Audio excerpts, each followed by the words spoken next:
Welcome to the Microsoft IT Pro Podcast, a show about Office 365, Azure, and the IT Pro and end-user side of life. Each week, we'll discuss a different topic or recent news related to Office 365 and Azure and how it relates to you as an IT Pro. The MS IT Pro Podcast is never longer than 30 minutes, so let's get started. Good morning, Ben. How are you? I'm doing well. How about yourself, Scott? I am stressed. I'm heading up to vacation, but this time next week, I'll be on a boat, so it'll be fine. Nice. So we might have to play one of our backlog episodes next week instead of actually recording a new one. No, I think we're going to do the live stream of you playing Mario Kart on your new Nintendo Switch. You know what? I have not gotten into Nintendo Switch. The last Nintendo I had was the Wii. You are missing out on life. It's just money. Spend it. Yeah, I've got so much stuff I want to spend money on. Yeah, I saw those new rockets came out, huh? Yes, I may or may not have bought more than one. Well, we talked about this last time. I think you bought, what, 7, 12, 7? 14? No, not quite that many. I got 4 of them. I only have one left. The other 3 have all been since dispersed to other parties that were very interested, and some that I made a deal with. Well, it's all working out for you then. So it is. Anyways, how about we dive into our topic today? Awesome. Yeah. Let's see. Today we are going to talk a little bit about Office 365 and identity, right? Yeah, I think so. It sounds like a good topic, something a lot of people are curious about. There's lots of different things you can do with identity, user accounts, getting them set up, syncing with on-prem. So we'll dive into all of those different topics. Awesome. So we should probably start at the beginning. Yeah, let's start at the beginning. What is identity? How does identity relate to Office 365? I'm sure it's more than just, hey, you're Scott and I'm Ben. Yeah, so there's this weird, dirty little secret. It's not a secret and it's not that dirty, but it's been out there for a long time. So the first thing you have to recognize is you went and you signed up for Office 365 and you thought, this is awesome. I'm going to be an Office 365 subscriber. Well, it turns out that you're also an Azure subscriber. Whether you decided to become one or not, that's really what you are. Because all of our identity in Office 365 is pinned to Azure Active Directory. So you've effectively got an identity provider that's hosted by Microsoft. It lives in the cloud. It can act as all sorts of things. It can be a security token service. It can be a relying party. It has things like access control services. But that ultimately is the thing that hosts all your identity. So the very first thing, I've gone in and I've set up a new tenant and I have one user and that user is my new admin. They have exactly one identity. That's a global admin sitting over in Azure Active Directory someplace. So at that point, you're just kind of up and running. You've got identity and it's in the cloud. So do you know what we call that? What do we call that? We call those cloud identities. Revolutionary. I know. Again, we go back to Microsoft and their ability to just give such unique, inspiring names to... Right? It's just getting good around here. It is. Azure AD, like you said, I'm surprised how many people didn't realize that. I think it's becoming more and more common knowledge now, but I know originally very few people I talked to, I was like, oh yeah, it all lives in Azure AD. You have an Azure AD subscription. You're not paying for it, but it's there. It's sitting behind the scenes. And they were like, really? So yeah, like you said, not a lot of people knew that right away. They're getting to know it more. So how does Azure AD relate to like on-premises AD? I know I've done a lot with on-premises domain controllers. Is it the same thing, only just a cloud version of it? Are there some differences there? What's the difference between kind of that on-premises, the Active Directory, your typical domain controllers, and say your Azure AD tenant? There's some huge differences between things like on-premises identity, particularly with Active Directory, right? If we're talking about Active Directory is just a straight up LDAP provider. And then Active Directory goes above and beyond and does a bunch of other things like group policy.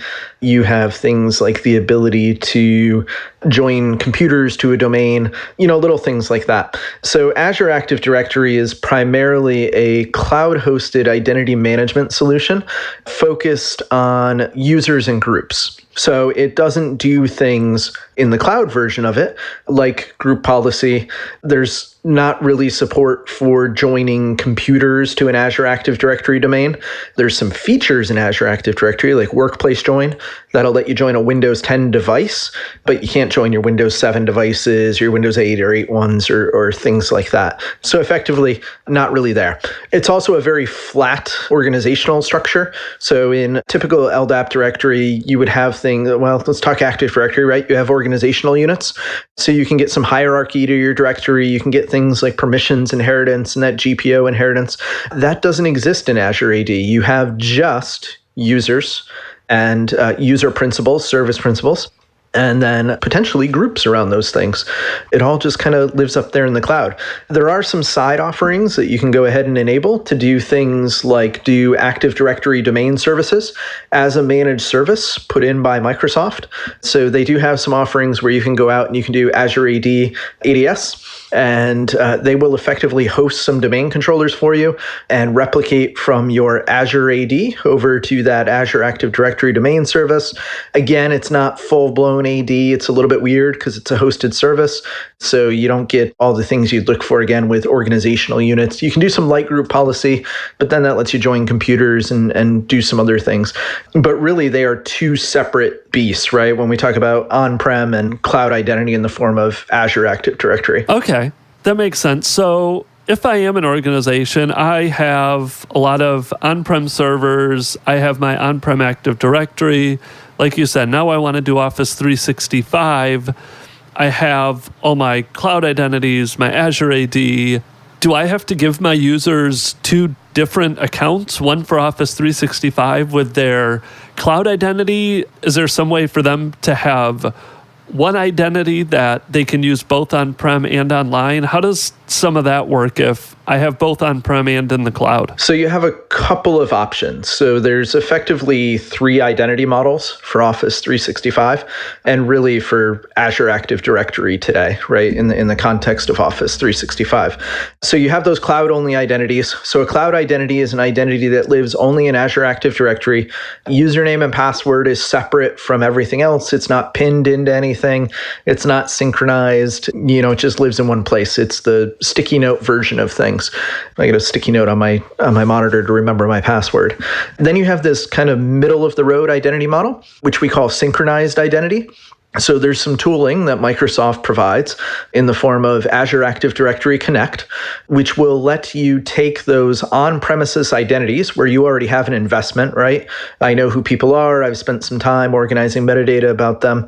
And I want to take that on-premises identity and synchronize it up to Azure Active Directory. So that tooling, that agent, lets you effectively do, in its most basic form, it's a one-way synchronization where I'll treat my on-premises directory, that LDAP directory, as a source of truth and go ahead and push those identities on a regular schedule up to Azure Active Directory. So what that lets me do is if I'm a user and I already have a username and password on premises, and you as the Office 365 admin have done directory sync and you've chosen to synchronize identity and passwords, well, now I can do simple sign-on, right? So I have the same username and the same password no matter what system I go to. So I don't have to remember different usernames, different passwords, anything like that. I'm all set. That is not single sign-on, it's simple or same sign-on, right? So there's this third identity model that I can go to where I can say, okay, cloud identity was great, but then we stepped into synchronized identity, and synchronized identity is okay, but it's killing me for my users to always have to type their passwords. So let's go ahead and think about things like single sign-on. So with SSO, we can federate against Azure Active Directory. So again, it's an identity provider that sits up there. So we can turn it into a relying party and have it go ahead and get access tokens from some other identity provider. Microsoft, let's talk ADFS. So I can effectively say, hey, every user that's in the domain at contoso.com, when they type in their username, they're automatically going to be sent over to our ADFS server or our federation provider. And they're going to get their identity, get a sample token, get push back to Azure AD and everything's going to be magic. So in that case, all they needed to know was their username, their password, and everything else kind of went through and just worked and did its thing. So that's kind of the basic lay of the land today. You have cloud identity, separate username, separate password, synchronized identity with password sync, same username, same password, but I have to type them in. And then you have federated identity, where you get options to do things like single sign-on. Very nice. So one question I know some people have is there's some nice features in Office 365 when you're looking at those cloud identities, particularly around letting users do a password reset on their own, or maybe there's some aspect of their account, their properties that they change in that cloud identity. If you're doing that same sign-on that has that sync in place between AD and Azure AD, are there any types of write-backs so they could still, for instance, change their password, perform their own password reset in the Office 365 features and have that sent back to their on-prem environment? So you do have some options if you step up to some more premium SKUs. So specifically, Azure Active Directory Premium. It gets a little weird because you're an Office 365 subscriber, which means you are a free Azure AD subscriber, but you're not really a free subscriber. You're this quasi SKU that's kind of basic, kind of free, a little bit of premium, but none of those things. So what you can do is, because all your identity is really in Azure Active Directory, you have other options for purchasing additional licensing and SKUs around just Azure AD. So you can step up and you can say, hey, I'd like to do an Azure Active Directory premium subscription. So there's P1s and P2s. There's kind of various levels of premium in there. Or maybe you're an existing EMS subscriber, Enterprise Mobility Suite or Enterprise Mobility and Security, depending on which phase of your life you're in. And you will get access to some of those features like password write back. So let me go ahead and do something like reset my password in the cloud and ship it back to on-prem and make that change for me. You'll also get some options around things like group write back. So if you do something like Office 365 groups, those unified groups and Outlook groups, you can actually have those created back on-prem as distribution groups, security distribution groups, and pushed into local AD and things like that. So you really have to sit down and take a look at the licensing and kind of figure out where you are and where you want to be. In its most basic form for what you get out of the box without any of that premium licensing, once you've gone ahead and synchronized, you've effectively said that your on-premises directory is your source of truth. So if you have a user who wants to update their primary phone number, that primary phone number can't be updated in the cloud. It has to be updated on-prem and then synchronized back to the cloud because it is that with that one-way synchronization relationship. Got it. So like you said, all those user properties, email addresses, email aliases, phone numbers, all of that then has to be updated on-prem and pushed into Azure AD? Quite a bit of it, yeah. There's some profile information that's not a part of Azure AD, depending on the SKUs you subscribe to. So if you do something that has SharePoint Online, SharePoint has its own user profile service, right? So that has skills and projects and a bunch of other metadata fields, and those all live over in that service. So you've got to update those kind of on its own. But effectively, we're talking about like core identity inside of just Azure Active Directory and kind of core identity fields that get pushed up through directory synchronization. Okay. So as people are thinking about spinning this up, they're considering, hey, I've got cloud identities, I have on-premises identities. I know one question that I've heard before, I'm sure you've been asked this question before too, is I spun up an Office 365 tenant 6 months ago, 7 months ago, whatever. I've created maybe 100, 200 users. I've created my entire user base up in Office 365. They all have their Office 365 usernames, passwords. They have those identities. Now, all of a sudden, I've been up and running for 8 months, and I've decided, you know what? I want to install Azure AD Connect. I want to actually connect my on-premises Active Directory, sync all those users up to the cloud, and essentially I want to do a merge. I want to map that on-premises user to the cloud user so that I don't have to go through and redo all my licensing. Maybe there's some stuff with mailboxes. Again, I want these two identities to become one, not have two different identities in Office 365, one that I created when I stood it up and one that got synchronized up there from my on-premises AD. What's the story around kind of bringing those two together? Are there any options to do a merge of identities, or how does that type of scenario play out? That's called Godspeed and good luck. There's a couple things that come into play. So because this is a synchronization process, there has to be something on each end that the tooling like Azure Active Directory Connect can effectively pin to or understand that object A on-prem maps to object A in the cloud, object B to object B, object C to object C. So there's a couple things that happen. So there's effectively SMTP soft matching, or like UPN soft matching, happens between user accounts. So if I'm scott.hogue at contoso.com and that's my full UPN on-prem, and somebody created me as scott.hogue at contoso.com and that's my full UPN as a cloud identity, Azure Active Directory is going to look and it's going to say, whoa, somebody else already exists. Well, I don't know if I'm allowed to overwrite them, so I'm just not going to do anything. I'm going to throw that up as an error and leave it to the admin to kind of go ahead and remediate it and see what they can make happen. Because once I have done that object A to object A with the soft match, you'll start to get some things like there's concept of like immutable IDs inside of Azure Active Directory Connect, because ultimately it's MIS and FIM and it's got a metaverse and all that kind of stuff. So it gets a little bit messy when you have existing data like that. You do have some options as far as you might be able to take a user who's pinned into domain in the cloud. Like if I'm scott.hogue at contoso.com, you might be able to put me back over to my contoso.onmicrosoft.com account, get that on-prem account synced up, and then do some data migrations and some moves around that. But really, it's kind of like when you're in, so you do the SharePoint thing, right? And a Windows identity isn't the same as a SAML identity. It might be the same username and same password and all that good stuff, but effectively they're two different identity providers.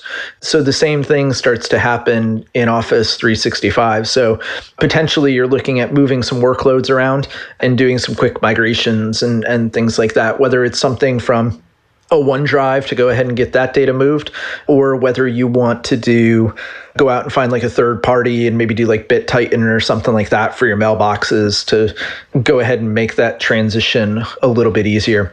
If you are an Office 365 subscriber and you've purchased it recently and you're in that mode and you've been like, oh man, I'm doing this for 6 months and I'm just totally lost and don't know what's going on. If you purchased more than 150 seats, you most likely have access to some fast track deployment services. And those fast track teams can be pretty helpful too in going ahead and reaching out to them and getting them to provide you with the documentation and kind of what some of your options are there to make it a little less friction to go ahead and make that happen. But it's kind of painful. So typically what we like to do is we like to say, hey, let's go ahead and get going with cloud identity. And really cloud identity is either I didn't have an on-prem directory to sync and I'm never going to have it, so those separate usernames and passwords are fine, or I'm just standing it up in the beginning and I need to do some POC kind of stuff. And proof of concept is always I'm going to have the ability to burn it down later, right? Proof of concept is not equal to production, all that good stuff. Because what's going to happen is you're going to want to get to a place where you don't run into this. I've been up and running for 6 months and I never thought about this and no one told me it was coming. So you do have to do a little bit of homework ahead of time. So that's my confusion. I always thought the P in POC stood for production. Now it's all starting to make sense. Production of concepts in your head turns to proof of concepts in your tenant, which turns to things I can delete later without anybody complaining. Yeah. So the recommendation is, again, if you want to have that synchronization there, do it right off the bat. Don't think you can wait until later and just quickly move over to that. One other thing you mentioned is those UPNs. I know I had a client that ran into this. I'm sure you've run into it before, where their UPN, their primary domain on-prem, was a .loc or a .local. It wasn't a .com, .net, one of those public top-level domain names. One requirement I know we've gone in, you go in and set up Azure AD Connect, and it's like, hey, you have a .local UPN, you can't set up Azure AD Connect. You have to have a .com, a .net, one of those top-level domain names that's publicly accessible for your primary UPN. If you're going to do that whole Azure AD Connect, sync those identities up to the cloud. Yeah, you do have to have an internet routable domain name so you can at least do your domain verification in Office 365. So you have a couple of options with those on-prem identities. Ideally, what you'd like to have happen is you don't want users to log in with their scott.hogue@contoso.local. You'd really want to put me into a new UPN and get me pinned into that routable domain name, right? So if I'm Active Directory on premises, that means I'm going to go out and I'm going to purchase a domain name that's publicly verifiable with my registrar, DNS, do all that stuff so I can get verified. And then on premises, I'm going to come back into my Active Directory. I'm going to add a new UPN suffix for that contoso.com or contoso.org, contoso.net, whatever it ends up being. And I'm going to assign that UPN to the users. It's super straightforward. You can have a bunch of different UPN suffixes in your on-prem and, you're kind of off and running. So at that point, you could synchronize and my username would be scott.hogue@contoso.com on-prem, and that would just synchronize right up. And I'd be the same thing on the other side. There are some organizations where they can't do things like they can't change UPNs because users are already married into those. They've been using them for years. Maybe those UPNs are tied into other applications or other identity things on premises. So you do have some options with the tooling to do things like transformations where you can say, hey, maybe my email address is going to match what would be my UPN in Azure AD. So take what's my email address on-prem in my directory and go ahead and map that up to my UPN in the cloud. So users could do something like log in with their email address and password instead of their full username and password. But you've really got to think about that. In general, the recommendation is if you can you really should strive to get to the point where your UPN on-prem matches what your UPN in the cloud is. It just makes everything a lot easier later on down the road. Yeah, I agree. And by and large, that's what I've seen organizations do is they're like, you know what, we can get through this UPN change, get those primary ones to match. And it does. It makes everything a lot easier for users after the initial shock of having a UPN change.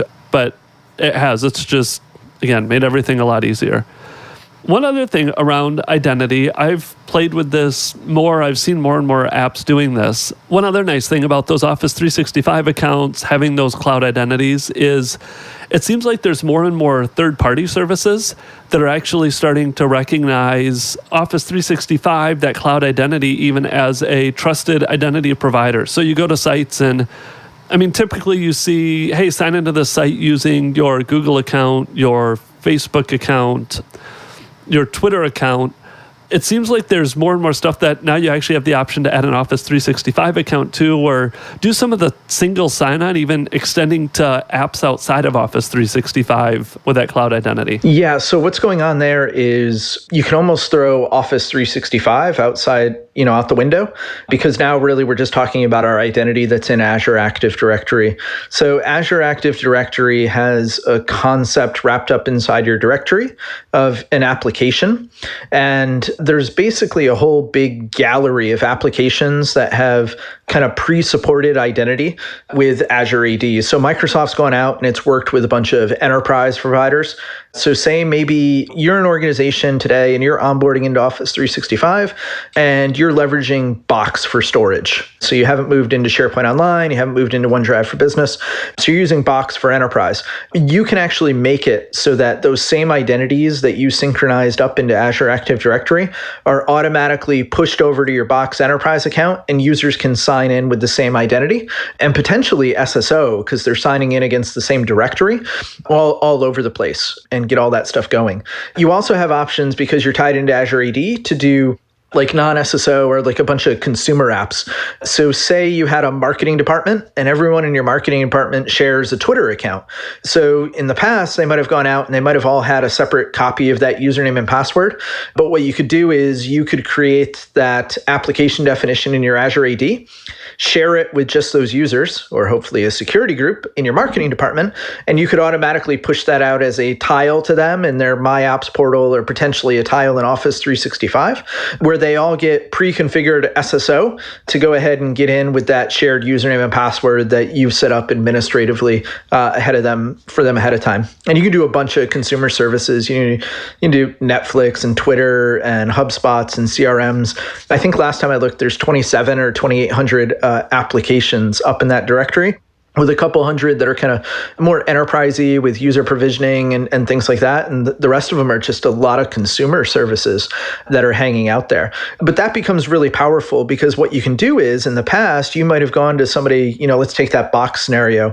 You would have gone to Box and you would have said, okay, let's federate. And you would have had, multiple relying parties, and you would have done a bunch of work with your on-prem federation or whoever your federation identity provider was to go ahead and set all that stuff up. So now I can do that just once. So I can go ahead and tie all that stuff into Azure AD, and then Azure AD becomes this central hub for my cloud identity out to all these other providers. So now it doesn't become a conversation of, oh, hey, let's exchange a certificate and go ahead and get you to do, let's coordinate setting up this federation in ADFS. It's, I'm going to go create an Azure AD app. I'm going to assign users and groups to it. Here's the signing cert assigned to it by Azure AD. Have fun. And then you're just kind of off and running and doing your thing. And the other really cool thing about that too is, if you've ever done federation and identity and things like that, quite often we deal with things like signing certs and token certs and rollovers and all those kinds of things. Once I'm onboarded into that Azure AD mode of it, Microsoft and the vendors that they work with take care of like 99% of that stuff for you. So you just never touch it, which lets you focus on kind of the business functions and business functionality. And you're not spending all your time monitoring systems and health and what's going on. And do I have to remember to do that, 2 months down the road? Yep. Yeah, it's really nice. I love it. And like you said, having some of those SSO capabilities, or not necessarily the SSO, but that shared sign-on with stuff like Twitter. So you can have your whole marketing department sign on with your corporate Twitter account, post updates to it, but never actually share the password with them. So you're not changing it every time somebody leaves or they are no longer part of the marketing team. Super powerful. We're kind of coming up on our time here. Anything else people should know you want to talk about with identity, cloud identity, Azure AD, before we wrap it up for the day? No, I think the big thing is everybody needs to recognize there's kind of those three identity models. There's a kind of sweet spot that's easy to get going with, and that's your synchronized identity with password sync. So that's a nice place for everybody to start, especially if you have on-prem identity you need to ship up. And then think long and hard before you do things like federation. Like, do I actually need that? Do I have a requirement to go that way? Do I want to maintain all that extra infrastructure? Do I need SSO, or is same sign-on the same? Simple sign-on sufficient to go ahead and get me up there. But that's about it. I mean, it's super easy to onboard. You basically go download an agent and next your way through it, and you'll be all good. All right. Awesome. Sounds great. Well, thanks again, Scott. Another good episode. Hope you enjoy your day, your week, and we will talk to you next week. Awesome. Thanks, Ben. Yep. Thanks. If you enjoyed the podcast, go leave us a 5-star rating in iTunes. It helps to get the word out so more IT pros can learn about Office 365 and Azure. If you have any questions you want us to address on the show, or feedback about the show, feel free to reach out via our website, Twitter, or Facebook. Thanks again for listening.